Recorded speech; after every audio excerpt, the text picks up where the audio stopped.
This is the transition where the incoming president sued a newspaper for publishing a poll he didn't like, after he sued a news network for airing an interview with his opponent in the political campaign, which was followed by his pick for FCC chair, citing that grievance to threaten the parent company of that news network. This is the transition where he appointed his son's girlfriend, ex-girlfriend, to be an ambassador to Greece. He tried to give his other son's wife a Senate seat before that didn't work out, and he named a family member who's a convicted felon to be the ambassador to France.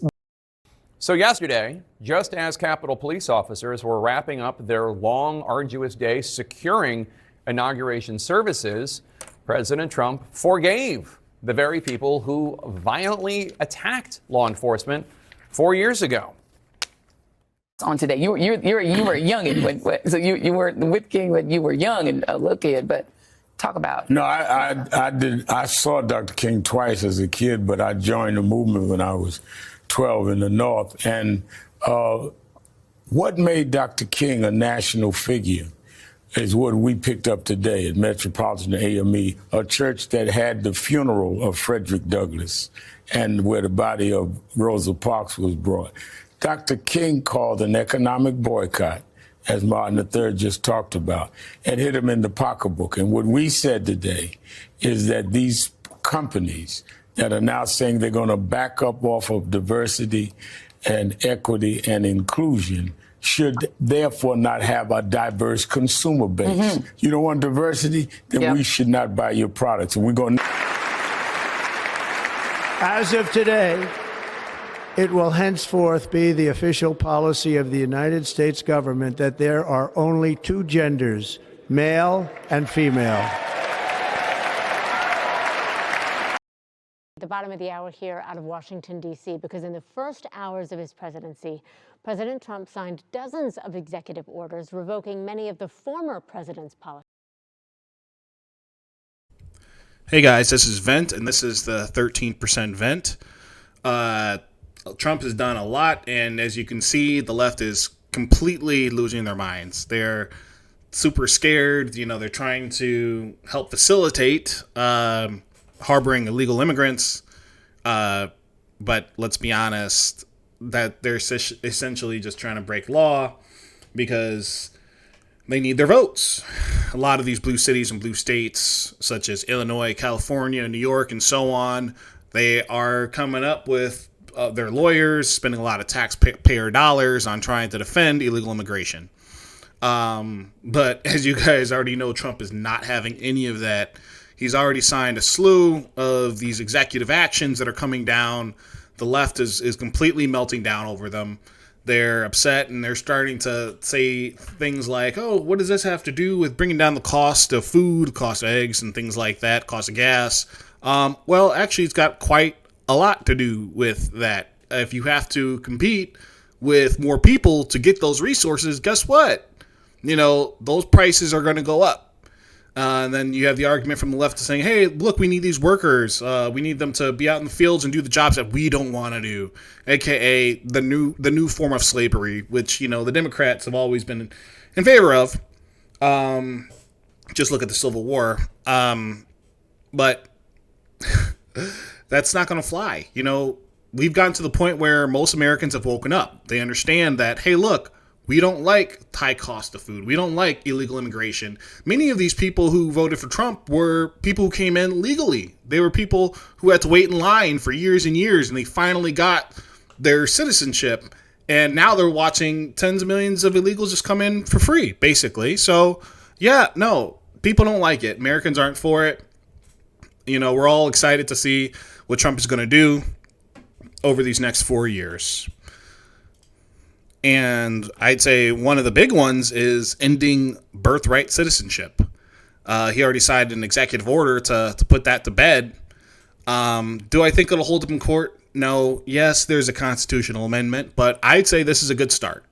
And of course, you're going to see, like what we see here, the 24 Democrat states and cities basically trying to oppose what Trump is trying to do. They're going to try to oppose, you know, trying to have law and order.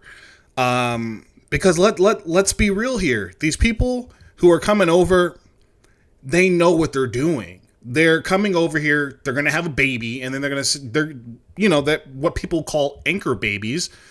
They're going to use them to stay here or as an excuse. So, oh, I have to be here because I have to take care of my child. I really do like Holman's approach, which is, hey, look, we're going to keep your families together. You can either leave a child here, but that's your choice, or you can send them back and go with them. Like, you don't have to be separated as a family. You knew what you were doing when you came here.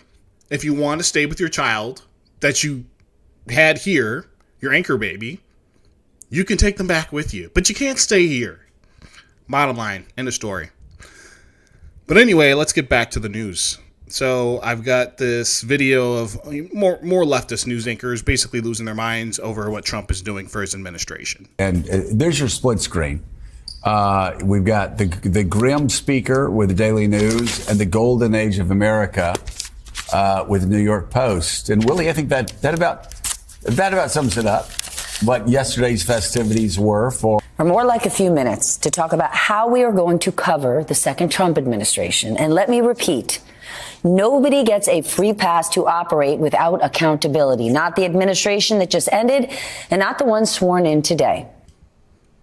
You know, it's funny that she mentions accountability when the Biden administration basically does all these pardons, especially, right before he's about to leave office. What does he do? He pardons his entire crime family. He goes and says, oh, well, in order to prevent the weaponization of government, we need to do preemptive pardons. But here's the thing. There'd be nothing to weaponize if you didn't do something wrong in the first place. And these aren't just regular pardons. They're wide sweeping. They go back as far as 11 years. So you're trying to tell us that you guys are innocent, but at the same time, you're issuing pardons, which is basically an admission of guilt. By giving your family these pardons, you're basically confirming what we already knew, which was you guys are making all that money. You're able to buy your nice Corvette because you were doing stuff you had no business doing, and you used your office to do so. But that's the left. Rules for thee, but not for me. And now I want to take you guys into something even more crazy, which I thought was unacceptable. But you guys can just go ahead and listen to this bishop for yourself. This is when Trump went to go visit the church. And, you would think that you would hear words of wisdom coming out of somebody so high up in the church, but not in a leftist one, apparently. Let me make one final plea, Mr. President. Millions have put their trust in you. And as you told the nation yesterday, you have felt the providential hand of a loving God. In the name of our God, I ask you to have mercy upon the people in our country who are scared now. There are gay, lesbian, and transgender children in Democratic, Republican, and independent families, some who fear for their lives. And the people who pick our crops and clean our office buildings, who labor in poultry farms and meat packing plants, who wash the dishes after we eat in restaurants and work the night shifts in hospitals, they may not be citizens or have the proper documentation, but the vast majority of immigrants are not criminals. Yeah, well, there you go. You see what she's doing there is basically saying, we need these people to pick our crops. We need them to wash our dishes. We need them to serve us our food. So what you're saying is that normal Americans who are born here aren't capable of doing the same thing, right? What you're saying is you would rather have essentially slaves, and I call them slaves because that's essentially the types of wages you want to give these people. You want them to work for next to nothing and have cheap labor so that you can avoid all of your pleasantries and luxuries that you currently enjoy uninterrupted. Never mind the workers we have here who are already currently struggling to make a decent income. Let's lower those wages by introducing more competition into the marketplace.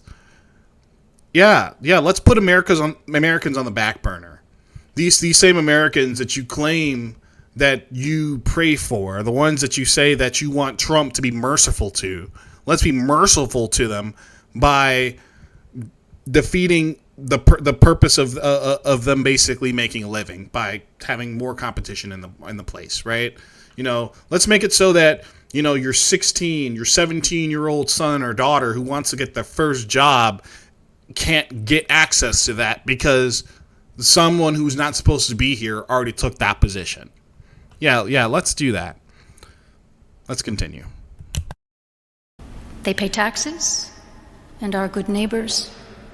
They are faithful members of our churches and mosques, synagogues, wadara, and temples.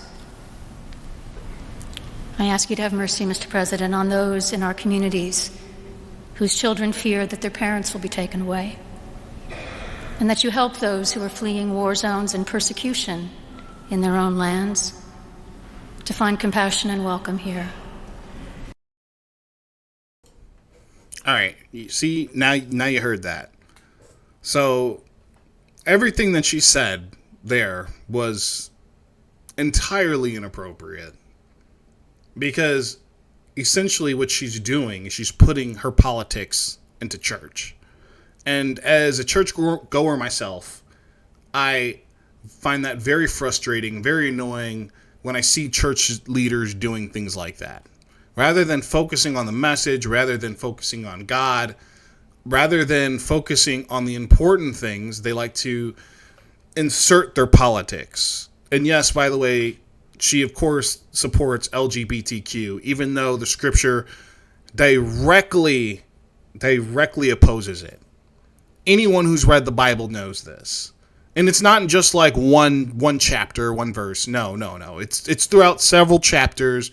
There's several verses that can be quoted throughout the Bible that say that homosexuality is a straight up sin.